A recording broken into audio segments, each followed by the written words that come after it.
აი ვერ ხვდები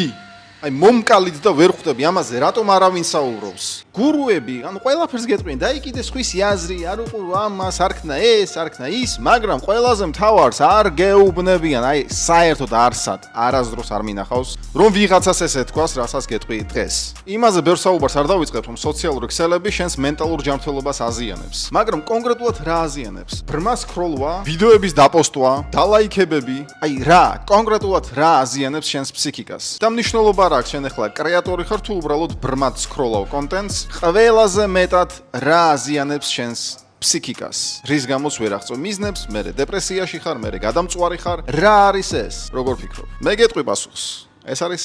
კომენტარების კითხვა თითეული კომენტარი ეს არის სხვა ადამიანის აზრი რაც იმას ნიშნავს რომ როცა კითხულობ კომენტარებს არ აქვს მნიშვნელობა შენი პოსტის ქვეშ თუ სხვა ადამიანის პოსტის ქვეშ შენ აგროვებ ამ პატარ-პატარა აზრებს რის შემდეგ ყალიბდება შენი აზროვნება შენი აზროვნება კი შედგება ძალიან ბევრი ადამიანის აზრებისგან დარწმუნებული ვარ კომენტარებში რო შედიხარ მინიმუმ 1 ან 2 ტოქსიკური კომენტარი მაინც გვხვდება ხო მეგრეა ისის კარგ შემთხვევაში შეიძლება 5 და მეტიც იყოს და ვიცი ახლა როცა სკროლავ სხვის ვიდეოებს უეჭველი მის კომენტარებშიც შედიხარ აი ზუსტად მან დიწყება შენი ფსიქიკის სიკვდილი არავისთვის საიდუმლო არა რომ გარემოცვა განაპირობებს ყველაფერს შენს ცხოვრებაში, შენს წარმატებას, ბედნიერებას, ჩვევებს, ქცევებს და შემოსავალს. და როცა კითხულობ ამდენ კომენტარს, არც კი იცნობ ამ ადამიანებს და ძალიან ბევრი მათგანი არის წარუმატებელი, ტოქსიკური, ნეგატიური, ეს ყველაფერი აისახება შენს ფსიქიკაზე, შენს აზროვნებაზე, რის გამოც მე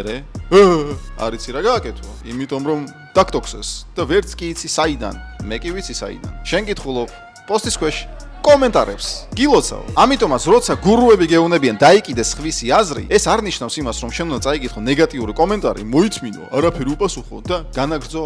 პოზიტიურად ცხოვრება ამას ვერასდროს ვერ შეძლებ რა უნდა გააკეთო ამის ნაცვლად შეწყვიტო ეს უვარგისი ჩვევა საერთოდ არასდროს არ წაიკითხო კომენტარები როგორც შენი და ასევე სხვისი პოსტის ქვეშ გიგრძალავ სიამდვილეში ვერ აგიგრძალავ ვერაფერს ეს ისე გეუბნები რას ქვია შენ მიგრძალავ მაინც არ წავიკითხავ შენ კომენტარს მე შენთვის მხოლოდ საუკეთესო მინდა რაც გინდა ისქენი როგორც გინდა ისე მოიქეცი ამ ვიდეოს მერე ვიცი ამ ვიდეოს ქვეშაც კომენტარებს წაიკითხავ ამ ვიდეოს ქვეშაც ვიღაცა გამოსირებული რაღაცას დაწერს ის დააზიანებს შენს ფსიქიკას იმიტომ რომ შენ წაიკითხავ მას მე მას აღარ წავიკითხავ იმიტომ რომ გადავწყვიტე კომენტარები აღარასდროს წავიკითხო როგორც ახალ ამბებს არ უნდა უყურო და პორნოს ისევე არ უნდა წაიკითხო სოციალურ ქსელებში სხვა ადამიანის კომენტარები. მნიშვნელობა რა არის პოზიტიურია თუ ნეგატიური, ის არის მიკროტრაუმა, რომელიც რჩება შენს ფსიქიკაში ძალიან დიდი ხნის განმავლობაში და აისახება შენი ცხოვრების ყველა სფეროზე.